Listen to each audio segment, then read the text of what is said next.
যারা এই গণঅভ্যুত্থানের পরবর্তী সময় যারা চাকরি হারিয়েছে তাদেরকে আসলে তাদের ন্যায্য পাওনা বুঝিয়ে দেওয়ার ক্ষেত্রে শ্রমিকদের নিয়ে কাজ করছে যে সংগঠনগুলো, সেটা কতটুকু তারা উদ্যোগ নিতে পেরেছে? গণ অভ্যুত্থানের সময় যখন আমরা শ্রমিক সহ ছাত্রদেরকে প্রাণ দিতে দেখি, তখন আমাদের কাছে মনে হয় যে গত 15 বছর আমরা যেভাবে নীরব থেকেছি সেটার একটা প্রত্যুত্তর যেমন আসছে। আপনি বলছিলেন যে গণ অভ্যুত্থানের মধ্য দিয়ে শ্রমিকদের অবস্থার কি পরিবর্তন হচ্ছে বা এখন যে শ্রমিকরা কাজ হারিয়েছেন তাদের কি অবস্থা। আমার কাছে যেটা মনে হয় যে গণ অভ্যুত্থান আমাদেরকে একটা নতুন করে সাহস দিয়েছে। আমরা স্বপ্ন দেখতেও ভয় পেতাম, আসলে সেই স্বপ্ন বা একটা নতুন বাংলাদেশ, যেই বাংলাদেশে শ্রমিকরা গণতান্ত্রিক অধিকার পাবে, তাদের যান জীবিকা এবং জবানের অধিকার নিশ্চিত হবে, এই রকম একটা স্বপ্ন দেখার সাহস আমরা পাচ্ছি। আমরা জানি না সেই সাহস এবং স্বপ্ন কতটুকু পূরণ হবে। তবে যে কারখানাগুলোর অনেকগুলো কারখানা বন্ধ হয়েছে এবং গণঅভ্যুত্থান পরবর্তী সময় আমরা দেখেছি যে শ্রমিকরা কথা বলছেন। প্রথম দিকে দেখা গিয়েছে শুধু শ্রমিক না, সারা বাংলাদেশের বিভিন্ন প্রান্ত থেকে কিন্তু ছাত্র, নানা পেশাজীবীরা কিন্তু দাবি তুলছিলেন। সেটাকে আমি মনে করি অনেক ইতিবাচক, কারণ যে ভয়টা ছিল আমাদের মধ্যে আগে, সেই ভয়টা যখন 5ই আগস্টের পরে ভেঙে গেল এবং যেই ক্ষমতা কাঠামোগুলো শ্রমিক এলাকাগুলোতে শ্রমিকদেরকে নানাভাবে নিপীড়ন করতো, সেই ক্ষমতা কাঠামোগুলোও ছিল না। ফলে শ্রমিকরাও ভাবলো যে তারা তাদের দাবিগুলো সামনে আনতে পারে।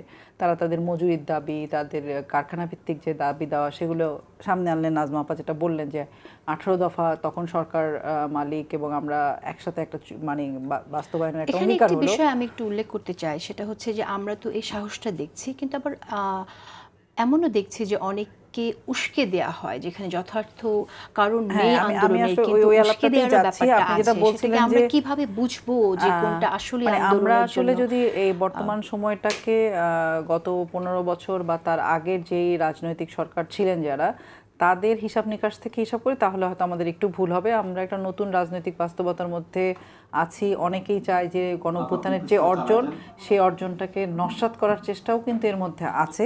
ফলে সেই জিনিসগুলো আমরা দেখেছি বেক্সিমকোর মতো কারখানা, যেই কারখানার মালিক ছিলেন সালমান এফ রহমান এবং তিনি সাবেক ফ্যাসিবাদী যে প্রধানমন্ত্রী ছিলেন তার উপদেষ্টা ছিলেন, এবং সেই কারখানার মধ্যেও আমরা দেখেছি কিভাবে কারখানাটা বন্ধ হতে বাধ্য হলো।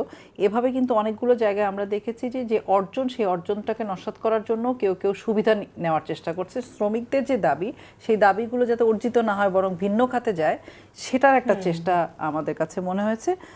সরকারের দিক থেকে আমাদের কাছে মনে হয়েছে যে শ্রমিকরা যাতে পাওনাগুলো পায় সেই চেষ্টাটা আছে, কিন্তু মালিকরা সবসময় আসলে যতটা কম দিয়ে থাকা যায় বা না দেওয়া যায় সেগুলো করে। আমরা সেই যেমন প্রবণতাটার কোনো পরিবর্তন আমরা সেটা গণঅভ্যুত্থানের পরে কি আমার দেখছি কাছে আসলে? মনে হয়েছে যে সরকারের তরফ থেকে একটা চাপ দেওয়ার বা একটা আলোচনার মধ্য দিয়ে সমাধানের চেষ্টা আছে। সেখানে কোনো কোনো মালিক সাড়া দিচ্ছেন, আবার অনেকেই হয়তো দিচ্ছেন না। আপনার কাছে কি তথ্য আছে আসলে যে যারা এই গণঅভ্যুত্থানের পরে যারা চাকরি হারিয়েছে তারা তাদের ন্যায্য পাওনা বুঝে পেয়েছে কিনা, বা হ্যাঁ, তারা অনেক কেমন জায়গায় আছে? পেয়েছে, অনেক জায়গায় পায়নি। এখনো সেগুলো নিয়ে আলাপ আলোচনা, দর কষাকষি, কত সেগুলো নিয়ে। কত শতাংশ শ্রমিক তাদের ন্যায্য পাওনা বুঝে পেয়েছে? সেটা আসলে এভাবে তো হয়তো আমি আপনাকে শতকরা হারটা বলা মুশকিল, কিন্তু অনেকগুলো কারখানায় পেয়েছে এবং অনেকগুলো প্রক্রিয়াধীন আছে। এবং যেগুলো আমরা আগে দেখতাম যে আমরা যদি কলকারখানা অধিদপ্তরে যাই বা শ্রম অধিদপ্তরে যাই, আমরা কিন্তু কোনো কথা বলারই সুযোগ পেতাম না, কাছে ধারেও যাওয়ার সুযোগ পেতাম না, আমাদের বাইরে দাঁড়িয়েই প্রতিবাদ করতে হতো। কিন্তু এখন প্রতিবাদের পাশাপাশি আমাদের মনে হয় দরজাটা একটু খুলেছে, আমরা কথা বলার সুযোগ পাচ্ছি এবং সেগুলো ফয়সালার পথে যাচ্ছে।